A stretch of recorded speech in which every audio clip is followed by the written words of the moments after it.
Hey, what's up guys? Welcome back. Today we're back to work on this acoustic guitar kit. In today's video, it's time to scrape this binding and get started on the clear coat. Let's get to it.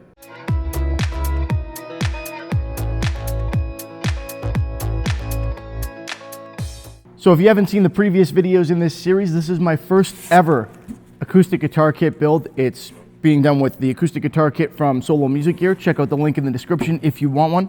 It's an affiliate link, helps me out. And yeah, there's been a whole series on it here. We've done it mostly using Oxford lacquers. These are vintage lacquers. We've used Oxford grain filler to get this cool color, and Oxford vintage amber lacquer if you want that. Also available through Solo Music Gear and through the Oxford supply link, again in the description. If you happen to grab it through there and you want to let them know I sent you, that would be great. In today's video, like I said, we're going to have to scrape this binding back, and then we're going to get moving on some clear coat. So first things first, I taped off the outside of this. Again, take a look at the series if you haven't seen it.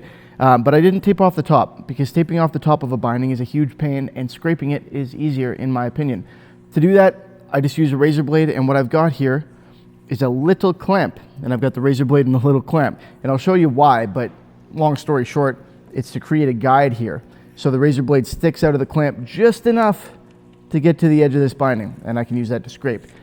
If you want to see how to make your own guide not using one of these clamps, I did it with a dowel and a bit of a different method. I have a video on that. It's recent. It's from an ES335 type build, a kit, again from Solo. So let's get you moved in closer here. You can see me scrape this binding. Then of course we're going to sand this a little bit, clean it up, and we're going to start with a couple coats of clear, probably 3 actually, just using a spray can. 3 coats of clear gloss. I came straight from something else, so I'm not really in my shop gear. I don't want to set up the paint gun today. I'm going to use the paint gun for the next set of coats.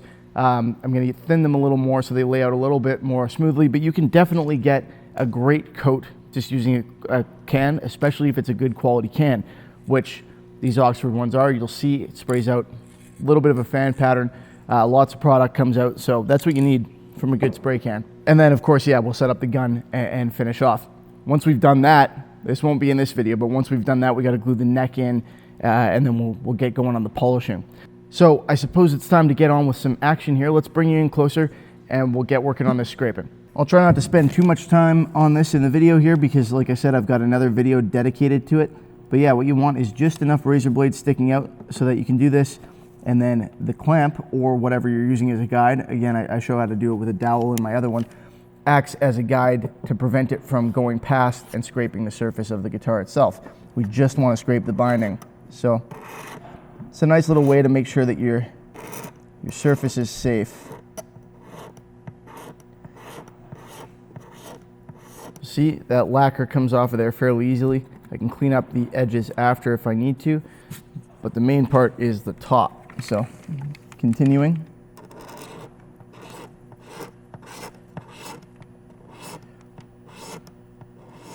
There we go. And this particular kit is really nice. It's got a good design here because it's got a black line on the inside. So that allows me a nice little safe landing area, so to speak. If I don't get the lacquer off the black, it doesn't matter because it's a transparent lacquer. So you can't tell. And if I do, then great. But the point is I can scrape anywhere onto the black without causing any problems, that inside black line. If I go past it, then I'm in trouble. So that's what I need to avoid. There you go, you can see how quickly this comes off.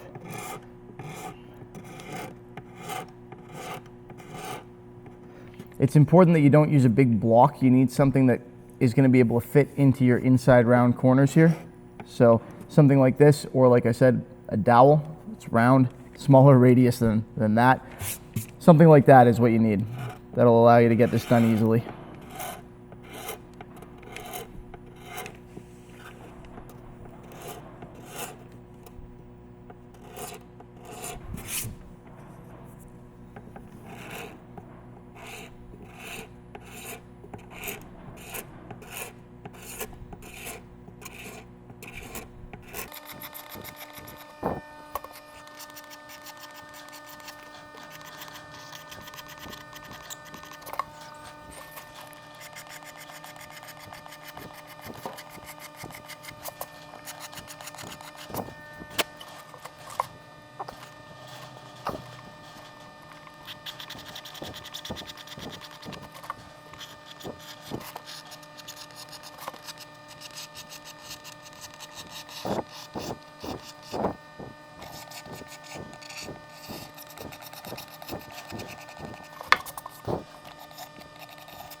Alright, so now that our binding is fully scraped and everything is looking good there, which it is, it's time to make sure that our next coats, our coats of clear, can stick.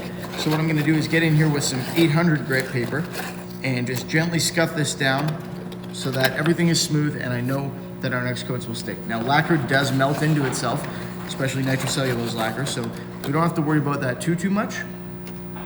But we want to make sure everything is nice and smooth anyway, and it certainly doesn't hurt.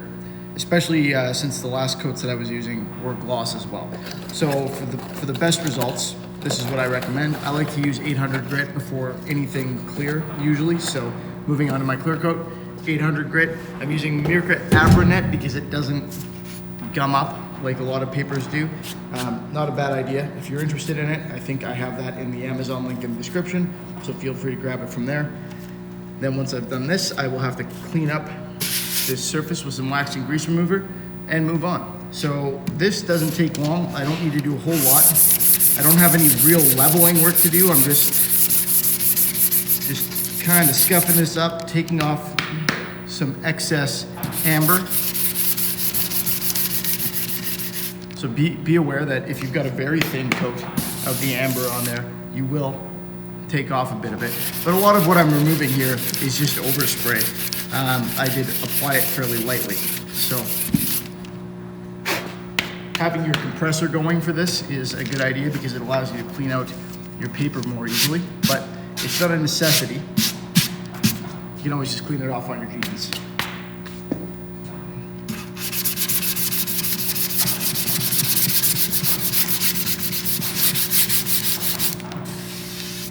So there is a little roughness to the areas I haven't sanded, and that's, well, because I haven't sanded them, and like I said, there was some overspray. But the areas that I have sanded, you might be able to hear, are much smoother. It doesn't take much.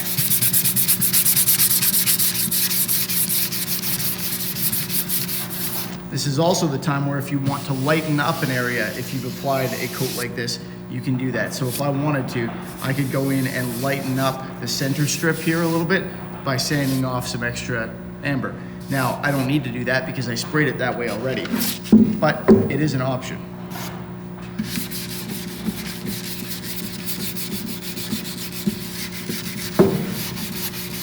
I use a block for the outside rounds here. I don't want to take off, like I said, too much, but I do want to keep everything even, so I use a block as much as I can. Just this little guy, nothing special. Not pushing too hard.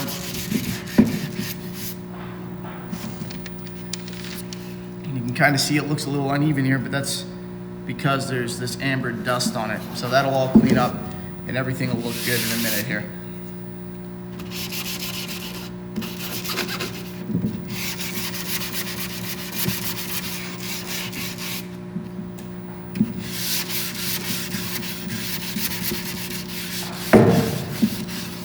All right, and then last step, we'll just get these inside rounds a little bit.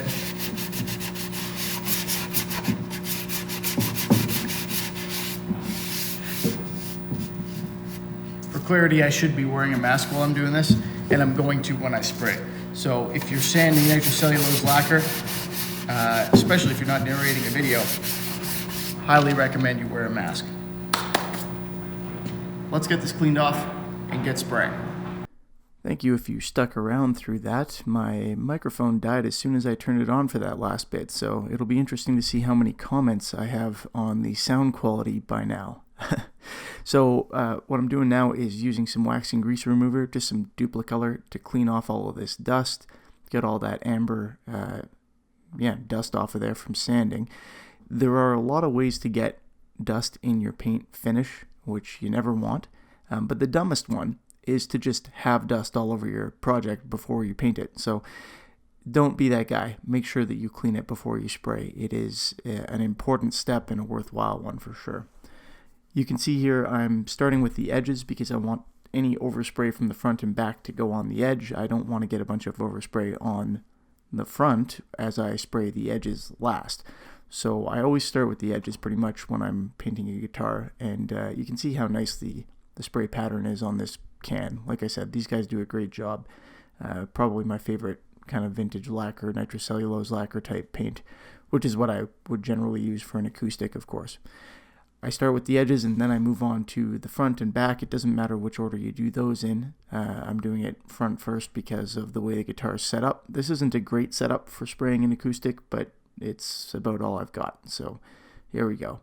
I'm doing a 50% overlap as usual with my can, and you can see I'm moving pretty quick here. I don't want to put a ton of paint on. We're doing a few coats, but I don't want to put a ton of this on at once because lacquer, if you layer it on too thick, will do some crazy stuff. Mostly it will shrink as it dries, and then you end up with, well, cracking usually. So people have problems with nitrocellulose lacquer cracking.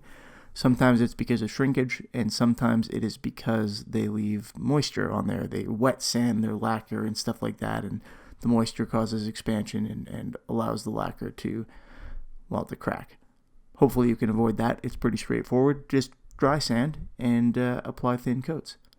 Now, for the purpose of showing you the speed of this, basically, I'm doing this all in real time, and in fact, I'm going to let you see the entire break between the two passes here, between the two quick coats. I'm touching the tape there to see how dry this is, and, well, look at that. It's ready for another coat. So you basically want it dry to the touch before you move on with another pass. I wouldn't do more than 2 or 3 of these in a row, depending on how light you're doing them, and then give it at least a day before you come back and do it again, which is what I'm going to do. I'm going to do 2 right now, and then I'm going to come back in a day and spray with my gun. That's what I've decided. So you saw me touch the paint there because I obviously don't want to leave a fingerprint in the actual paint. I touched the tape to see how dry it is. It was dry, and so I move on to my next coat. Got a little bit of something on my nozzle there, so get that cleaned off. And yeah, same deal, same speed again. I'm moving quick here. I don't want to put too much of this on at once. When you move this quickly, you won't end up with a really glossy coat right away.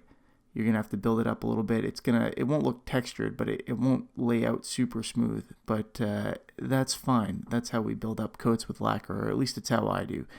You can lay it on thicker and get it smoother and lay it horizontal and all of that, but it does increase your risk of having your finish crack. So you don't want it going on super dry, dusty, that type of thing, but it's okay to have a little bit of that drier texture on there.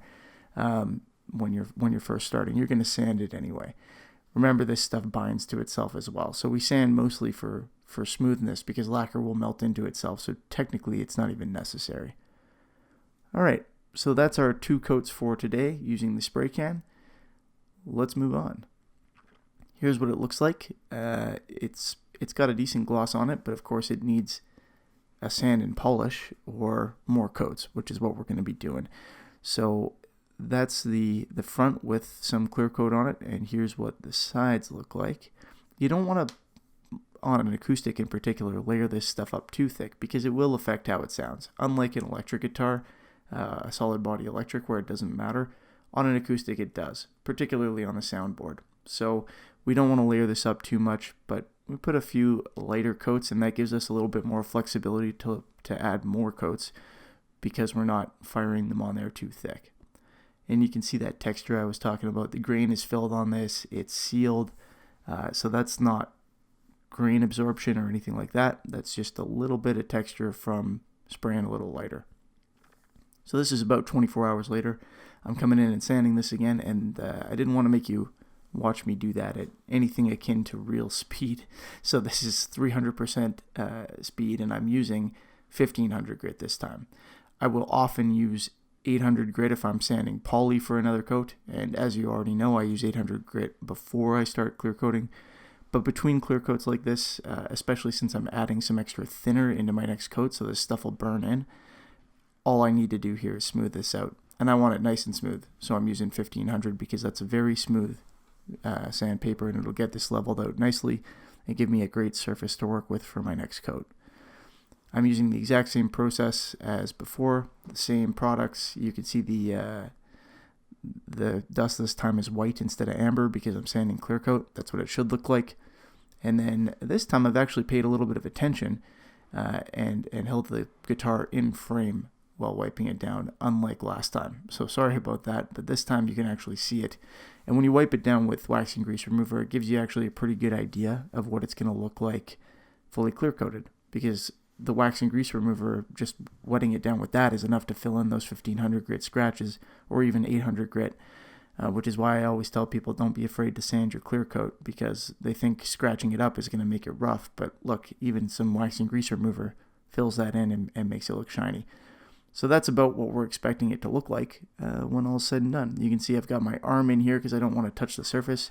Looks like I'm assisting in the birthing of an elephant or something, but anyway, you don't want to touch the surface with your bare hands when you're wiping it down, because people are naturally a little bit greasy. So avoid that. If you're going to have to manipulate the surface, just wear a glove. I should probably be wearing gloves anyway.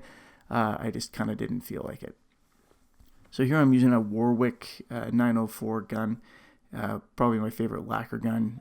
If you were to look back through my videos, you'd find a link to that, and you'd find me demonstrating it. But you can see here how well it works.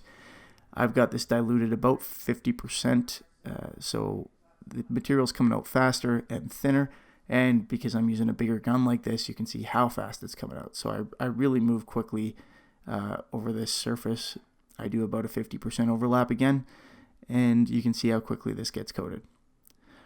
I'm not going to make you watch me paint this whole thing through 2 coats again, but that's the gist of it. I do 2 coats of this, and then I'm going to examine it, sand it back, and probably move right onto the polishing, or I might do a couple more coats. As always, guys, thanks for watching. If you liked the video, which I hope you did, please just ever so tenderly press that like button. I would appreciate it. And remember to subscribe if you haven't already, so you can see how this turns out. After we're done building it, we are going to do some modifications to it, add some electronics and whatnot, so it's going to be a very interesting project. As always, thanks for watching. Have a good one, and I will see you guys next time. Later.